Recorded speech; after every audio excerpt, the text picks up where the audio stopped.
अस्सलाम वालेकुम ख़ातिन हज़रात, मैं हूँ इसरार अहमद कसाना। बहुत ही इम्पोर्टेंट खबरें हैं और सबसे इम्पोर्टेंट जो खबर है और ताज़ा तरीन जो है, वो ये है कि गज़ा की जो लड़ाई हो रही थी, उसमें सीज़-फायर का ऐलान हो गया है। और ये पूरी दुनिया में एक बहुत ही बड़ी खबर बन के आई है और सब लोग इसको वेलकम कर रहे हैं क्योंकि जिस तरीके से वहाँ पे आपको मालूम है कि हालात चल रहे थे, उसके बाद ये एक तो वैसे भी लॉन्ग ओवरड्यू था, लेकिन ये था कि ये बहुत ही बड़ा रिस्पाइट है, जो लोगों को मिला है पूरी दुनिया में और ख़ास तौर पे गज़ा के जो लोग थे, जिस तरीके से सफ़र कर रहे थे।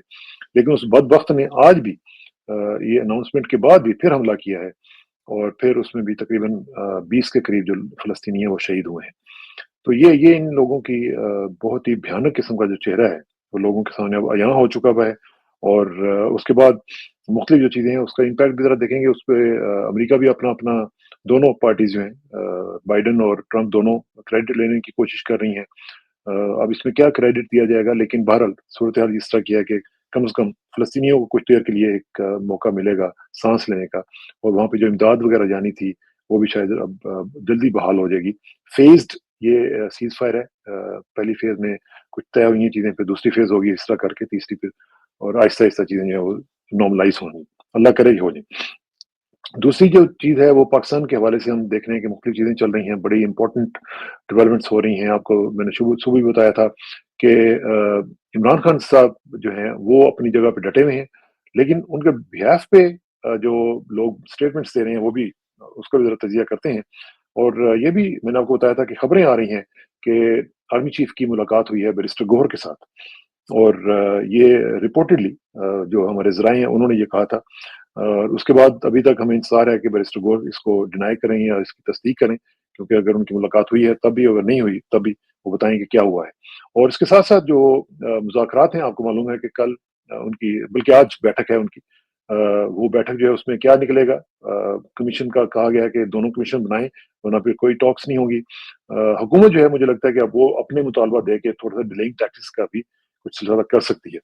फिर कल आपको पता है कि फैसला भी आना है, जो कि कोर्ट में हम देख रहे हैं कि वो कभी आ ही नहीं सकता अभी तक।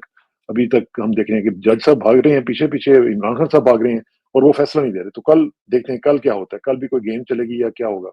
और साथ ही साथ बाकी जो चीज़ें हैं उसका भी ज़रा तज़िया करते हैं और इन तमाम उमूर पर गुफ्तगू करने के लिए हमारे साथ तशरीफ़ रखते हैं जनाब असद फैज़ी साहब, जो कि बहुत ही मुमताज़ आपको पता है तजिया निगार हैं, हमारे दोस्त हैं और वो सिएटल से हमें जॉइन कर रहे हैं। हियर कम्स असद भाई। असद भाई अस्सलाम वालेकुम। जी अस्सलाम वालेकुम। कैसे हैं किसान भाई? बहुत शुक्रिया, अल्लाह खुश रखे आपको और बहुत ही ज़बरदस्त किस्म की खबरें हैं और आपके पास तो वैसे भी बड़ी ताज़ा-ताज़ा खबरें होती हैं। तो ये मुझे बताएँ कि इस वक़्त जो सूरत-ए-हाल चल रही है, इसमें क्या सिचुएशन चल रही है और ख़ास तौर पे पीटीआई के हवाले से, इमरान खान के हवाले से क्या हो रहा है? क्योंकि मैं देख रहा हूँ असद भाई कि इमरान खान का जो कॉन्फिडेंस है, वो तो पहले से भी कहीं मतलब है कि कोई पता नहीं कितने गुना बढ़ गया हुआ है और उसका तो मेरे ख़्याल क्या कहा ये कहा जा सकता है कि आसमान तक पहुँचा हुआ है कॉन्फिडेंस। क्या वजह है कि Imran ji, Khan is looking so confident why? मैंने जो आज पॉइंट बनाए थे उसमें एक ये भी था कि इमरान खान का एतमाद आसमान को छू रहा है। देखिए अगर अच्छा आप इजाज़त दें तो पहले 5-10 मिनट गाज़ा पे जो बात कर लें। हाँ, कि हाँ, हाँ। हाँ, हाँ, जी, प्लीज़, प्लीज़। वो उसमें आपने बिल्कुल सही कहा, ये सबसे अहम खबर है।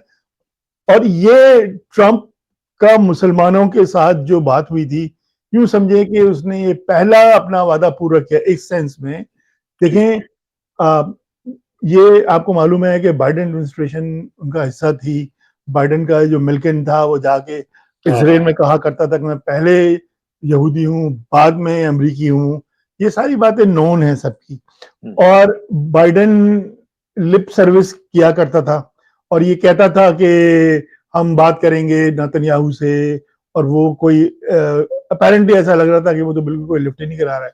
हाँ, वैसे उन्होंने कोशिश भी कभी नहीं की। ट्रंप ने अभी देखें इख्तियार संभाला नहीं है। अभी 20 तारीख को उसकी इनॉग्रेशन है। उसने ये कहा था 3 दिन पहले कि मेरे आने से पहले-पहले सीज़ फायर नहीं हुआ तो मैं किसी को नहीं छोड़ूँगा।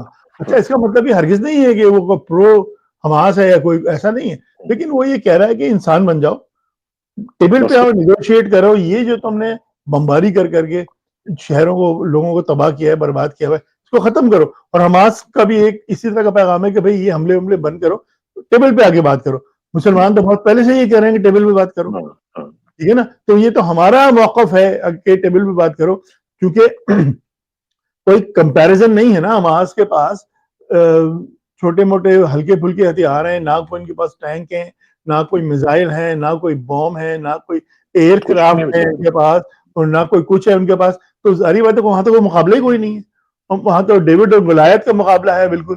तो वो आप, इसलिए मेरे ख्याल में ये बड़ा ब्रेक थ्रू है, और ये बहुत ही वेलकम कदम है, और ये यकीनन इस बात पे मुसलमानों को अप्रिशिएट करना चाहिए, खास तौर पे और अमेरिकन मुसलमानों को, खास तौर पे ट्रम्प को और बाकी मुसलमानों को भी, कि कम से कम उसने ये नहीं कहा आने के बाद तबाह कर दो, नेस्तो नाबूद कर दो, और ये कर दो, और गजा को उड़ा, जिस तरह लोग समझ रहे थे वो करेगा। उसने बड़ी सेंसिबल बात की है।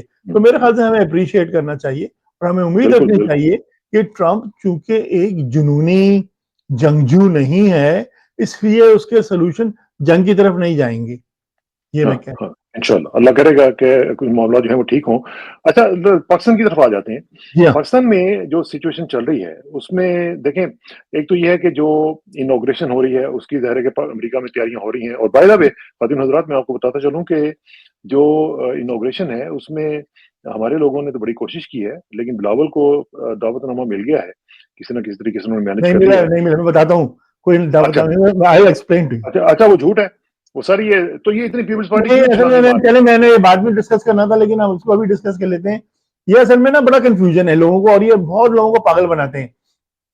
20 जून को 2 इवेंट होंगे, एक नहीं होगा, and this is very very important. 20 जून को 2 इवेंट होने हैं, एक सुबह को होना है, 20 जनवरी को, 20 जनवरी को, सॉरी 20 जनवरी को 2 इवेंट होने हैं। दोनों अलग अलग इवेंट हैं, उनका आपस में एक दूसरे को ताल्लुक नहीं है। एक होना है सुबह को, वो है प्रेसिडेंशियल इनॉग्रेशन, वो जो हलफ बर्दारी की तकरीब है ट्रम्प की, वो इनविटेशन ओनली है। उसमें पाकिस्तान की एस्टेब्लिशमेंट को, पाकिस्तान गवर्नमेंट को कोई इनविटेशन नहीं किया, मोदी को इनविटेशन नहीं किया, नेतन्याहू को इनविटेशन नहीं किया। तो आपके ख्याल में बिलावल को इनविटेशन आएगा? मैं वही कहने लगा था, मोदी को भी नहीं मिला उन्होंने। और उसमें सिर्फ 3 पाकिस्तानियों को इनविटेशन गया है, वो तीनों पाक पैक के लीडर्स हैं। असद मलिक साहब को गया है, डॉक्टर उस्मा को गया है, और डॉक्टर जलील को गया है। वो खास तौर पे उन्होंने, और वो इसलिए कि उन्होंने रिचर्ड ग्रिनेल के साथ और ट्रम्प एडमिनिस्ट्रेशन के साथ उन्होंने मेहनत की है उसके ऊपर, उन्होंने बहुत काम किया, बहुत मेहनत की है मुसलमानों के वोट दिलवाने के अंदर, और वैसे भी उन्होंने ह्यूमन राइट्स के जो इश्यूज रेस किए हैं। इसलिए वो तीनों को, सिर्फ 3 है, वो तीनों ये है पाक पैक के लीडर्स को, और किसी को कोई नहीं मिला इनॉग्रेशन। शाम के वक्त उसी दिन एक फंड रेजिंग गेला है, उसमें उसकी जो मिनिमम है आप फंड रेजिंग, वो है $100,000। अगर आपके पास कहीं $100,000 पड़े हुए हो कसाना साहब, तो आप भी जा सकते हैं उसके अंदर। नहीं, मैं और आप वो उसका एक जो मिनिमम टिकट है उसका $100,000 का है।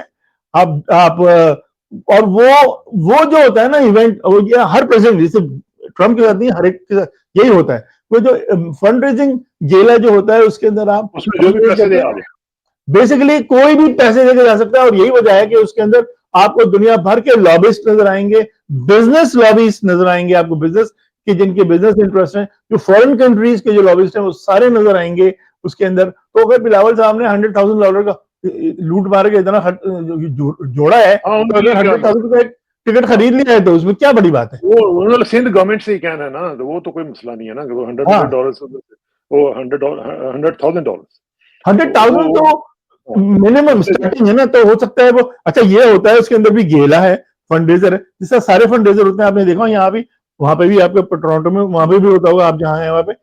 उसमें ये होता है कि जो जितने पैसे देता है ना, वो उतने करीब बैठता है स्टेज के।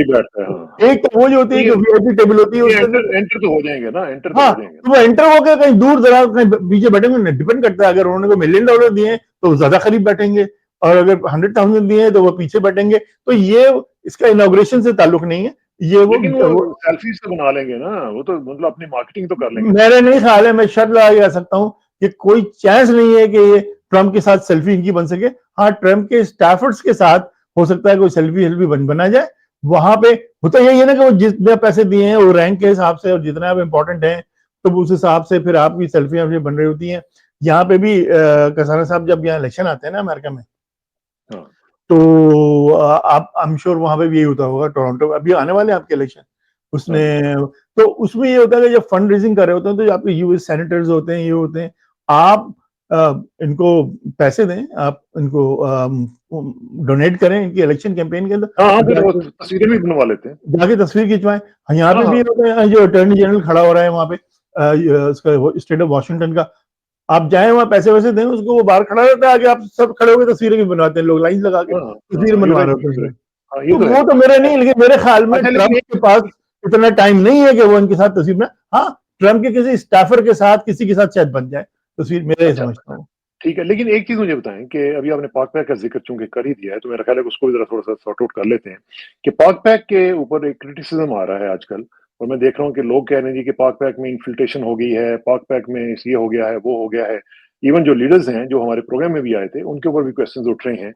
ये क्या हो रहा है और ये क्यों हो रहा है? क्या कोई इसका ये देखिए कोई आप दुश्मनी है? याद रखें, पाकिस्तान के अंदर ये बहुत ही स्टैंडर्ड तरीका है, आप सब कुछ डिलीवर ना कर सकें, आपने झूठ बोले, हुँ, मैं चले नाम नहीं लेता किसी का, मैंने पिछले बार नाम ले लिया था तो लोग उनके लोग जो है वो कमेंट्स इतने नेगेटिव वो पीछे पड़ गए, देखें साहब जो है ये तो अपनी तरफ से छोड़ रहे होते हैं।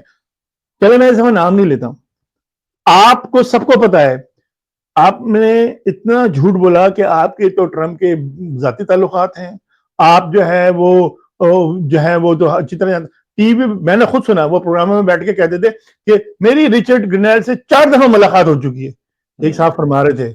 हुँ, और वो एक जो एक दूसरे साहब हैं वो कह रहे थे कि हम लोग 202 दफा तो हम लोग ट्रंप से मिल चुके हैं। टोटल झूठ, सफेद झूठ।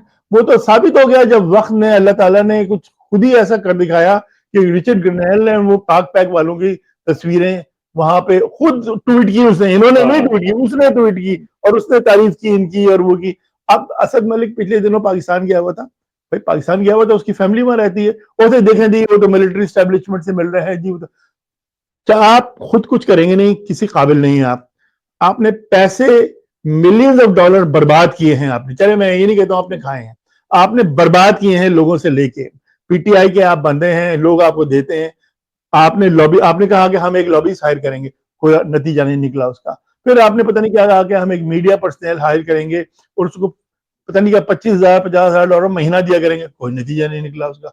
ये लोग आए, ये खड़े हुए, ये काम करने वाले लोग हैं, सीरियस लोग हैं, इन्होंने कांग्रेस से खत निकलवाया, इन्होंने जाके वहां पे हेयरिंग कराई, वो कराया, अब आप इनके पीछे पड़ गए।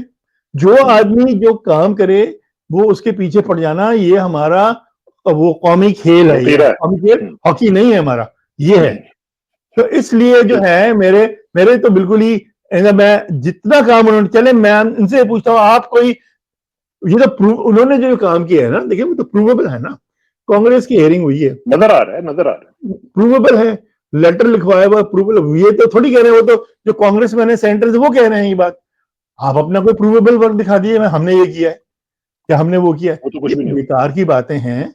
जब आप खुद कुछ नहीं कर पाते तो दूसरों को डाउन करने की कोशिश करते हैं, इसकी ठीक है। कोई और अच्छा, औकात अब नहीं। अब ज़रा एक और चीज़ ज़रा देख लेते हैं, और वो ये है कि एक आर्टिकल जो एक सिचुएशनर के नाम पे छपा है डॉन में, और डॉन में ये बेसिकली ये कहा गया है कि जी, ये जो प्रेसिडेंट ट्रंप की इनॉग्रेशन है, ये सिचुएशनर क्या कह रहा है कि Pakistani blocks intensify lobbying before Trump's inauguration. अब ये इसमें बेसिकली हमारे दोस्त हैं अनवर इकबाल साहब, हमने बड़ा इकट्ठे काम किया है वहाँ पे न्यूयॉर्क में। ये इन्होंने पूरा इसमें लिखा है और पूरी तफ़सील इसके साथ लिखा है। ख़ातिन हज़रात अगर आप पढ़ना चाहें तो पढ़ भी सकते हैं इसमें। इसमें उन्होंने बेसिकली लिखा है कि किस तरीके से अब एम्बेसडर जो हमारे हैं वहाँ पे शेख साहब, रिज़वान शेख साहब, वो बड़ी फ्रैंटिक एफर्ट्स कर रहे हैं ताकि ट्रंप एडमिनिस्ट्रेशन के साथ कुछ ना कुछ जो है सिलसिला शुरू किया जा सके। लेकिन जो पीटीआई है उसकी एडवोकेसी जो है वो भी अपने तौर पे एक पैरेलल कैंपेन के तौर पर चल रही है। बल्कि उसमें उन्होंने नाम लिया है, उसमें पापा का, जो कि एक पाकिस्तानी अमेरिकन फिजिशियंस एसोसिएशन है, और दूसरा फर्स्ट पाकिस्तान ग्लोबल है, एफबीजी। ये जो है, ये इनके डॉक्टर उस्मान मलिक को बल्कि उन्होंने कोट भी किया है कि वो किस तरीके से काम कर रहे हैं, और वो ये कहते हैं कि जब तक पाकिस्तान में हालात ठीक नहीं होंगे, हम पाकिस्तान में उनके लिए कोशिश करते रहेंगे, और ग्लोबल मैग्निट्स्की एक्ट जो है उसको भी हम इन्वोक करवाने की कोशिश करेंगे। अच्छा, अब इसके ऊपर मैं आपको दूसरी चीज़ जो दिखा दूँ जो कि इम्पोर्टेंट है, और वो ये है कि हमारे जो साबिक ऑनवॉय हैं, जो कि अफ़गानिस्तान में रहे हैं, जनाब ज़ुल्फ़िकार खलीलज़ाद साहब, उनका जो ट्वीट है वो बड़ा इंपॉर्टेंट है। उन्होंने इसी आर्टिकल को कोट करते हुए कहा है कि rather than spending money lobbying in the USA, Pakistan's military dominated government should take 3 steps. One, reach an agreement with PTI. Number two, release Imran Khan, who is in jail on bogus charges. And three, take these measures by January 20th. These steps will save Pakistan and avoid a meltdown. अल्फाज देखें आप जरा. They also would help Islamabad's relation with Donald Trump administration जो है, ये वो कह रहे हैं. अब ये जो 3 चीजें उन्होंने बताई हैं और उनके अल्फाज पे भी जरा आप गौर करें, इसको आप किस तरह देख रहे हैं? ये इत्तेफाक की बात है, मेरे पॉइंट में ये भी था, मैं भी आपको उसको व्हाट्सएप भी किया आज तो लगता है टेलीपैथी हो गई हमारी. आई नो, ये कुछ ज्यादा ही टेलीपैथी हो रही है. देखें, ये बहुत स्ट्रॉन्ग मैसेज है ज़ल्मे खलीलजाद का. और इसने, बाय द वे, मैं एक बात ये कहना चाहता हूँ वेरी वेरी क्विकली, ये डॉक्टर उस्मान जो है ना, ये भी मैंने सुना था उनको, ये वहां पहुंचे हुए थे अपना, ये जो मेहंदी के प्रोग्राम में, हैदर मेहंदी के प्रोग्राम में बैठे हुए थे. पहली बात तो ये कि जो भी हैदर मेहंदी के प्रोग्राम में आता है वो वैसे ही मशकूक हो जाता है मेरे नजदीक. दूसरी बात ये है कि देखें, उसमें जो लिटमस टेस्ट है ना, वो ये है कि what do you have to show for. आप दुनिया जहान की बात करें, मैं भी यहाँ से बाहर बैठ के लंबी लंबी छोड़ सकता हूँ कि मैं जो हूँ वो ट्रम्प मेरे घर पे डिनर पे आया हुआ था, जिस डाइनिंग टेबल में बैठा हूँ यहीं बैठ के वो खाना खा, कोई भी लंबी लंबी छोड़ सकता हूँ मैं. लेकिन what do you have to show for.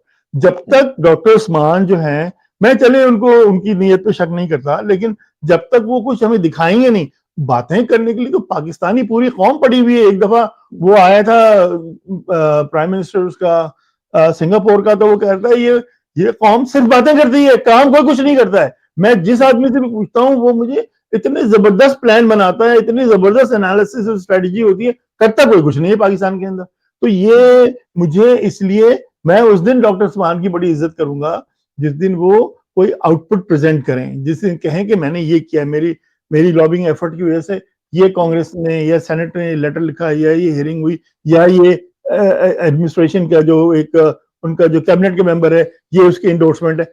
जब तक वो नहीं करेंगे, मेरे नजदीक उनकी कोई इज्जत नहीं. चलें, ये तो खैर उनका पॉइंट ऑफ व्यू हम ले लेंगे किसी वक्त. अच्छा, अब ये जो ज़ल्मे खलीलजाद जो है ना, he is very mature and he is very sharp. और अब मुझे ये लग रहा है, देखें, वैसे कसान साहब आपका क्या ख्याल है, क्योंकि आपकी भी बहुत ज्यादा आपकी एनालिसिस जबरदस्त है और मुझसे बेहतर है. Afghanistan situation is heating up, right. वो जो वाखान कॉरिडोर का सिचुएशन भी खुल गया है वहां से, और वहां से चाइना के साथ इनकी वो, आपने खुद ही मुझे बताया कि US is spending $40 million week. इसका मतलब है $40 मिलियन वीक मतलब $2 billion per year, substantial amount of money. तो अब आप जब ये कह रहे हैं, तो इसका मतलब है कि सबसे ज्यादा अफगानिस्तान को कौन जानता है, अमेरिकन एडमिनिस्ट्रेशन. तो ज़ल्मे खलीलजाद, उसने ही, उसका पूरा ट्रैक रिकॉर्ड है. अभी जो पीस नेगोशिएशन है उसके अंदर इसने बड़ा कलीदी किरदार अदा किया है.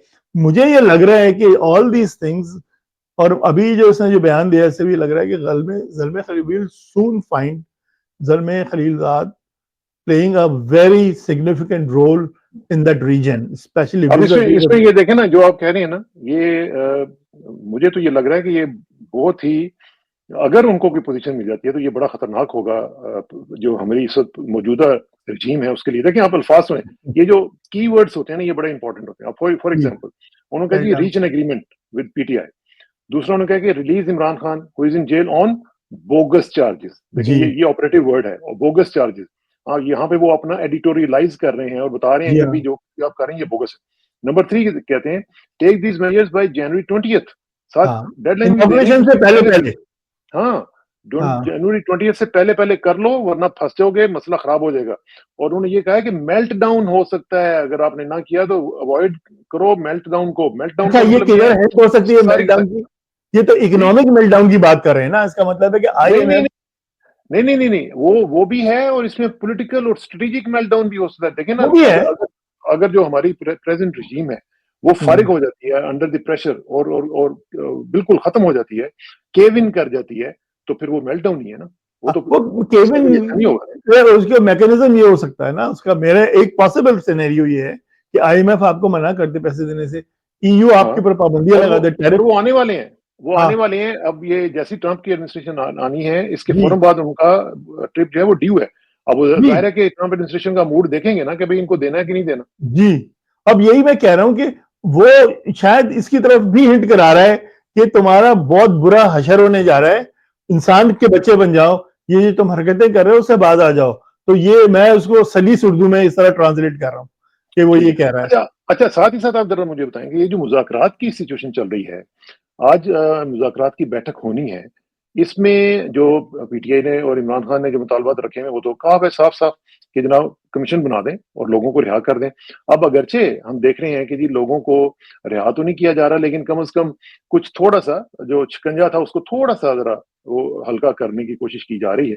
लेकिन बाकी अब देखें, एजाज चौधरी साहब के जो प्रोटेक्शन ऑर्डर्स थे, उसके ऊपर इम्प्लीमेंटेशन अभी तक नहीं हुई। अगरचे गिलानी साहब जो हैं वो रो रहे हैं, वो कह रहे हैं जी देखिए मेरी बात मानी नहीं गई। लेकिन अब उनको सुना है वज़ीर दाखिला साहब ने कहा जी कि ठीक है हम उसके ऊपर अमल दरामद कराते हैं। बाकी सारी चीज़ें वैसे उसी तरह चल रही हैं।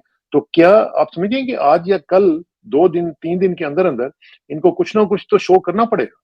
वजीर दाखिला भी जो है इतना ही घटिया और जलील इंसान है, उन्होंने ये कहा है कि मैं कोशिश करूंगा जल्दी आपका वो मसला हल होके, ताकि हम आपको मजीद रुसवा ना होने दें।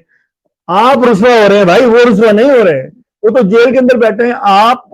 आप ये साबित कर रहे हैं कि आपकी सेनेट का चेयरमैन जो है उसकी औकात एक जेलर से भी कम है। अगर वो हुक्म हुक्म कर देता है, इशू कर देता है, तो वो उसका जेलर उसको जूते की नोक पे लिख देता है। तो रुसवाई तो आपकी हो रही है, आपकी आपकी हो रही हुकूमत है। है, आपकी एडमिनिस्ट्रेशन है, वो तो उनकी इनको क्यों ये होती है? रुसवाई प्रूफ हैं, ये रुसवाई प्रूफ हैं। मुझे ये बताएँ कि हाँ एक तो कल का भी पता है ना आपको, कल फैसला आना है। अब जी। उसमें फिर जज भागेगा या क्या करेगा? इमरान पीछे-पीछे भागेगा?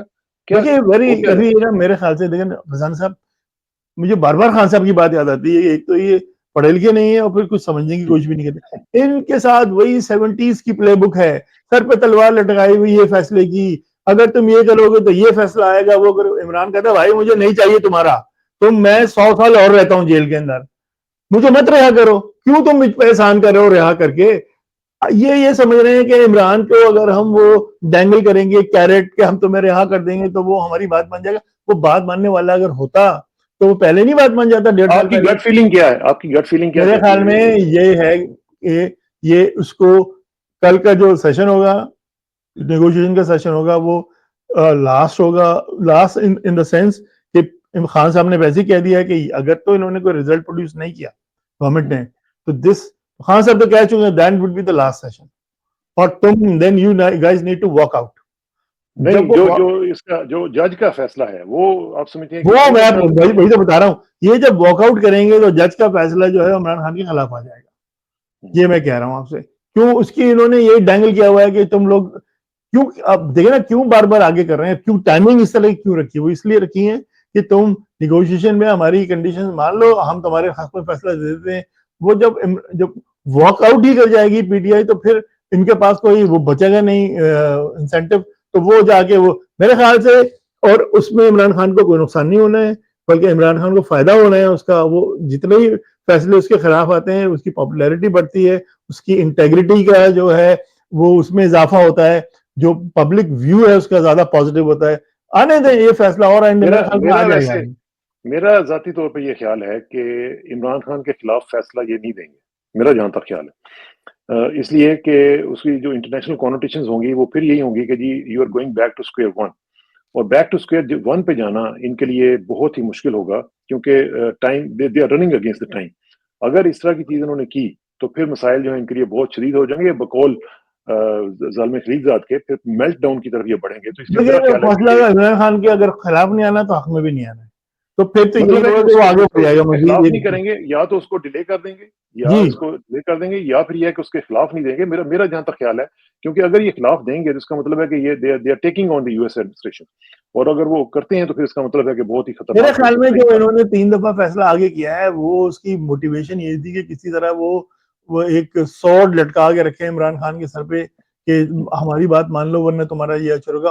वो नहीं होने जा रहा। अब जब वो नहीं होने जा रहा, जब ये बात क्लियर हो जाएगी कि ये नहीं होने जा रहा, पीटीआई वॉकआउट कर रही है वहां से। खान ने देखें, जब लास्ट टाइम इसी से एक बात निकलती है कि जब खान ने, आप जो कह रहे हैं ना कॉन्फिडेंस खान के अंदर ये लेवल का कॉन्फिडेंस है कि अब वो ये प्लानिंग कर रहा है कि जब हम हुकूमत में आ जाएंगे तो क्या करेंगे, हुकूमत में आने के बाद हम महंगाई पे कैसे काबू पाएंगे, जुराइम पे कैसे काबू, अब ये बातें कर रहा है खान अदालत में, जेल में खड़ा हो गया लोगों से कि अब हम हुकूमत में आएंगे और ये करेंगे, फिर ये करेंगे। तो हाँ, अब लेकिन उन्होंने, जो उनका पैगाम आया ना, जो आज हाँ उनका पैगाम, वो बड़ा ही सख्त था।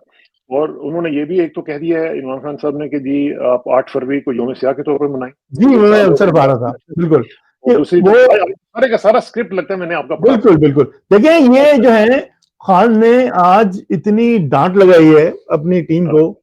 आपको मालूम है अर्जली नंबर 2 किसको करार दिया उन्होंने? हम्म, अली अमीन को। बस। क्योंकि वो हाथ बांध के जिस तरह तस्वीर में बैठे थे आसिम मुनीर के साथ, हम्म, तो उन्होंने कहा कि ये अली अमीन है या कोई अर्जली बैठा हुआ है उसका। ओए होए ये होए। खान साहब ने कहा, लोगों के सामने कहा कि ये अर्जलियों की तरह क्यों बैठा हुआ है हाथ बांध के मुनीर के आगे। हाँ, और वो इतना मैं- ज्यादा, हाँ इतना ज्यादा वो नाराज हुए।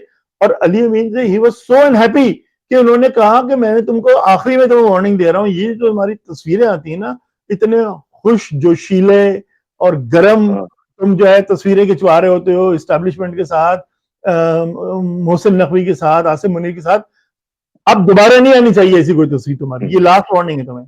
तो और ये वैसे बात उन्होंने कही। कह रहे हैं कि आपके जो दोस्त हैं शेर अफजल मुर्वत साहब, उनकी भी छुट्टी हो गई है। मैं और तो उससे पहले मैं एक और बात कर दूं आपको, वो तो खैर हाँ, हो गई है। गौहर से खान साहब इतने अनहैप्पी हैं कि उन्होंने कहा है गौहर के मुतालिक, ये सबके सामने कहा है, यानी मीडिया बैठा था, कि उन्होंने कहा है कि all he is good for is organizing papers, कि वो सिर्फ कागज के ऑर्गेनाइज करने में और वो उसकी गड्डियां बनाने के अंदर वो कारआमद है गौहर, सियासत में वो बिल्कुल ही नाकाम है और वो किसी काम का नहीं है। ये उन्होंने गौहर के मुतालिक कहा है। और भी लोग बैठे हुए थे, बहुत से लोगों ने सुना, इसमें मीडिया के लोगों ने सुना, उन्होंने कहा है इतने ही तो सो अनहैप्पी फिर विद गौहर। खान साहब को ही ब्लेम दिया जा सकता है ना इसके, ये जो जुर्म है ये तो फिर खान साहब ने खुद किया है ना। नहीं नहीं, देखे ना खान साहब, अब नहीं, क्या मसला क्या सारा ये ये है, कोई और वकील नहीं था? आप देखिए मसला ये है कि आप इतना, एक दफा जब आप दे देते हैं ना किसी को भाई, तो उसको हटाना इतना आसान नहीं होता, अगर आप ये भाई कह रहे हैं आपने तो। आप भैया की जंबश कलम, आपने इसको शेर अफजल मरवत को फारिग कर दिया। नहीं नहीं, शेर अफजल जुम्बिश कलम तो नहीं फारिग किया शेर अफजल मरवत को, तो जब से चल रहा है उसका तो।